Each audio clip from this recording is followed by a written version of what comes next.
Hello बच्चों, तो हम लोग करने वाले हैं इलेक्ट्रोमैग्नेटिक इंडक्शन का पूरा रिवीजन 10 मिनट के अंदर। ये है टर्बो सीरीज आपके लिए, तो पूरा वीडियो ध्यान से देखिएगा। मैं हूं अरविंद सर और आप सुपर इजी फिजिक्स के लिए अरविंद एकेडमी चैनल को सब्सक्राइब करना मत भूलिएगा। चलिए स्टार्ट करते हैं टर्बो रिवीजन इलेक्ट्रोमैग्नेटिक इंडक्शन का इन 10 मिनट्स के अंदर। उससे पहले कुछ इंपॉर्टेंट इन्फॉर्मेशन आपके लिए मैंने बना दिए हैं। शॉर्ट क्वेश्चन पीसीएम पीसीबी के लिए, फिजिक्स केमिस्ट्री मैथ्स बायो अलग अलग भी है, पीसीएमबी भी एक साथ है।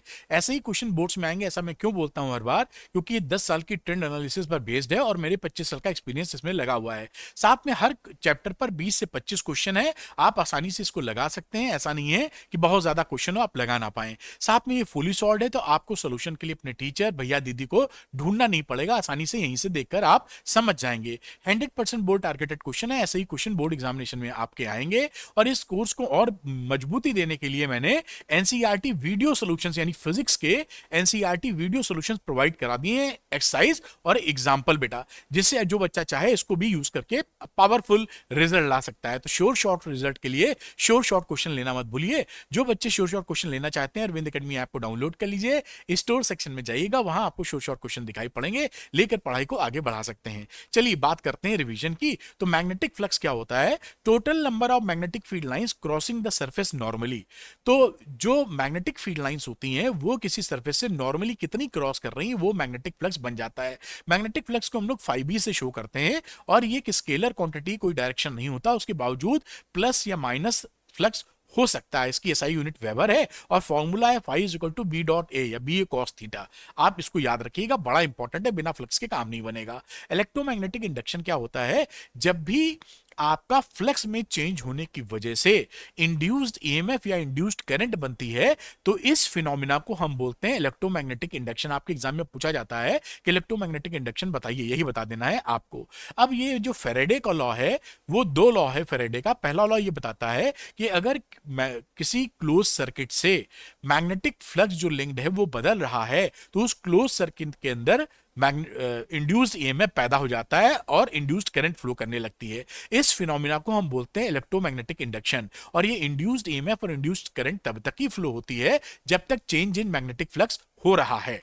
अब दूसरा जो लॉ है फेरेडे साहब का, वो ये बताता है कितना इंड्यूस्ड ईएमएफ बनेगा। भाई पहले में बताया कि इंड्यूस्ड ईएमएफ पैदा होगा, सेकंड में बता रहे हैं कितना पैदा होगा। तो E is equal to D by D T, rate of change of flux is equal to induced EMF के बराबर।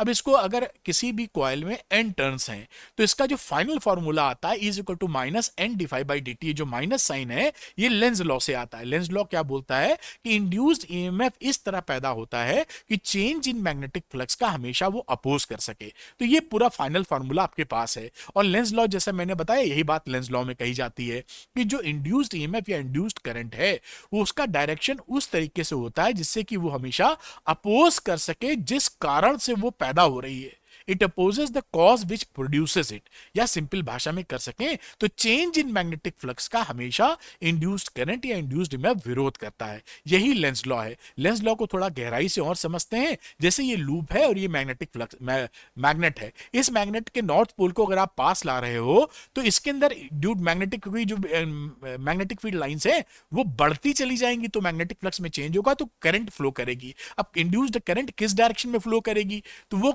वो इस मैग्नेटिक फ्लक्स को बढ़ने से रोकना चाहती है, तो यहां पर नॉर्थ पोल बनाएगी, जिससे नॉर्थ पास ना आए। नॉर्थ नॉर्थ में रिपल्शन होता है। नॉर्थ बनाने के लिए उसको एंटी क्लॉकवाइज डायरेक्शन में करंट को फ्लो कराना पड़ेगा, तो इसमें करंट का डायरेक्शन हो जाएगा एंटी क्लॉकवाइज, जिससे आगे बढ़ने से इसको रोक सके। यही काम यहां पर जब नॉर्थ को दूर ले जा रहे हो, तो यहां पर मैग्नेटिक फील्ड लाइंस इससे पास होने वाली कम हो रही हैं, घट रही हैं, दूर जा रहा है ना, तो ये कहेगा तुम दूर मत जाओ, तो इस साउथ बनाकर इसको अट्रैक्ट करने की कोशिश करेगा। साउथ बनाने का मतलब है क्लॉकवाइज डायरेक्शन में करंट। तो ये लेंज लॉ की कहानी है। लेंज लॉ जो होता है वो कंजर्वेशन ऑफ एनर्जी को फॉलो करता है।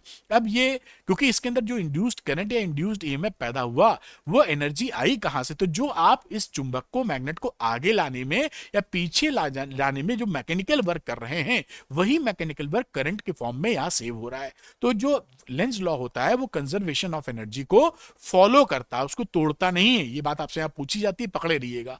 मोशनल ईएमएफ क्या होता है? मोशन की वजह से जो ईएमएफ, इंड्यूस्ड ईएमएफ पैदा होता है उसको कहते हैं मोशनल ईएमएफ। जैसे एक रॉड को यूनिफॉर्म मैग्नेटिक फील्ड की परपेंडिकुलर डायरेक्शन में अगर आप मूव करते हो तो जो मोशनल ईएमएफ बनेगा E is equal to BLV बनेगा। B मैग्नेटिक फील्ड है, L है length of the conductor, V है जो यूनिफॉर्म स्पीड आपने कंडक्टर को दे रखी है। अगर एक रॉड को इसके सेंटर पे फिक्स करके पाइवट करके अगर गोल गोल घुमाने लगो और घुमाते वक्त इसकी एंगुलर वेलोसिटी ओमेगा है, मैग्नेटिक फील्ड बी में आप घुमा रहे हो, तो इसमें जो इंड्यूस्ड ईएमएफ बनेगा वो half BL square into omega बनेगा। इस पे सवाल न्यूमेरिकल और आते बहुत हैं, तो E is equal to half BL square into omega पकड़े रखिएगा जब भी एक रॉड को आप घुमाएंगे। फ्लेमिंग का राइट हैंड रूल होता है डायरेक्शन ऑफ इंड्यूस्ड करंट निकालने के लिए।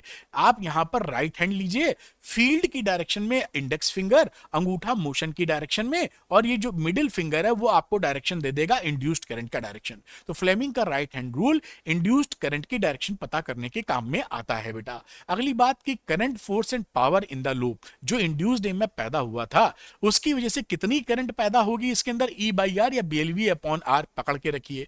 फोर्स कितना लगेगा, B square L square V/R। Power delivered कितनी होगी, F/E मैकेनिकल पावर होती है, B square L square V/R, external power जो लगानी पड़ेगी। साथ में एक इंपॉर्टेंट चीज जो आपसे पूछी जाती है कि इसके अंदर इंड्यूस्ड करंट जो पैदा हो रही है उसमें जो इंड्यूस्ड चार्जेस पैदा होते हैं उसकी वैल्यू डेल्टा Q/R के बराबर होती है। डेल्टा Q है चेंज इन फ्लक्स। ये क्यों बता रहे हैं, क्योंकि जो इंड्यूस्ड ईएमएफ था वो तो था d∅/dt के बराबर, मैग्नीट्यूड की बात करें, लेकिन चार्ज केवल डेल्टा फाई के बराबर, d∅/dt नहीं है।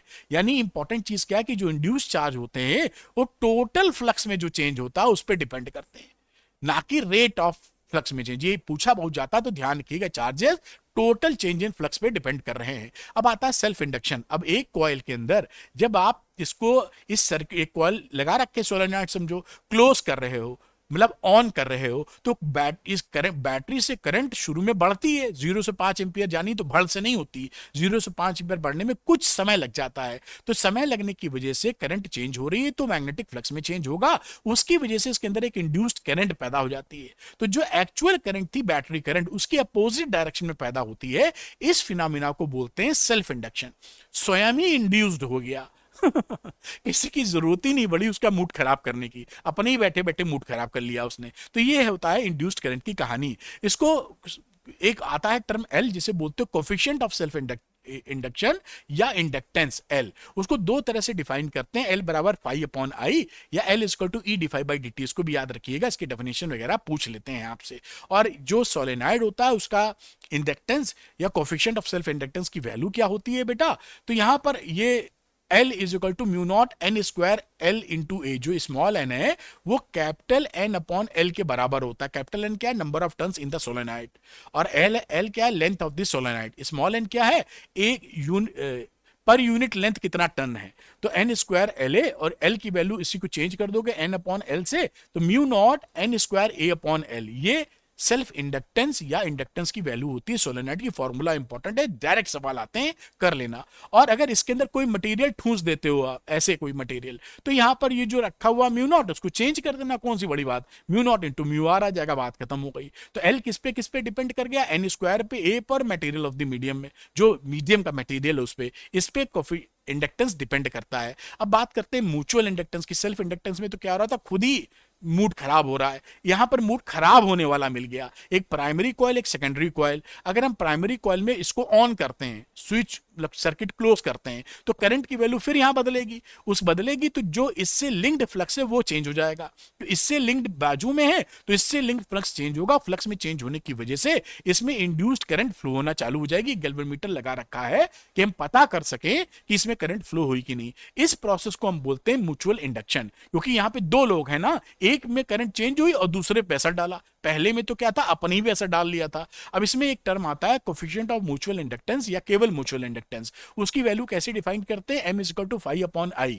ये करंट इन द प्राइमरी और फ्लक्स इन द सेकेंडरी की बात है। यहां M की बात करो तो E/d∅/dt। ये ध्यान रखिएगा, कोफिशिएंट ऑफ म्यूचुअल इंडक्टेंस। अब एक सोलेनॉइड के लिए दो सोलेनॉइड है, बेसिकली दो कॉयल हैं, एक छोटी एक बड़ी। छोटी बड़ी का मतलब दोनों की लेंथ सेम रखते हैं जैसे सिंप्लिसिटी बनी रहे। इसका रेडियस अलग अलग है। ये देखिए व्हाइट वाले का रेडियस बड़ा है, और ये कौन सा कलर बोलेंगे, रेड बोल लो या पीच, भगवान जाने कौन सा कलर है वो जो आप समझ रहे होंगे रेड टाइप का है, या R1 है।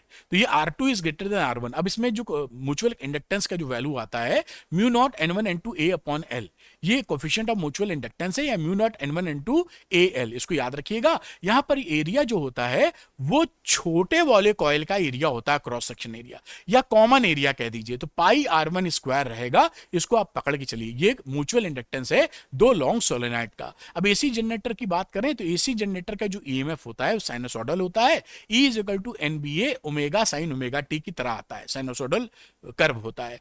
जो NBA ओमेगा को E नॉट अगर रख दोगे तो E is equal to E naught sine omega t आ गया। E नॉट का मतलब है मैक्सिमम ईएमएफ। एसी जनरेटर में एनबीए ओमेगा की वैल्यू के बराबर होता है। इस पे छोटे छोटे सवाल आते हैं कि एक नंबर वाले, जरूर कर लेंगे आप। और ओमेगा है एंगुलर फ्रीक्वेंसी। इस तरीके से पूरे चैप्टर को मैंने रिवाइज करा दिया है। सुपर इजी फिजिक्स के लिए अरविंद एकेडमी चैनल को सब्सक्राइब करना मत भूलिएगा। Thank you very much, good luck to you, bye.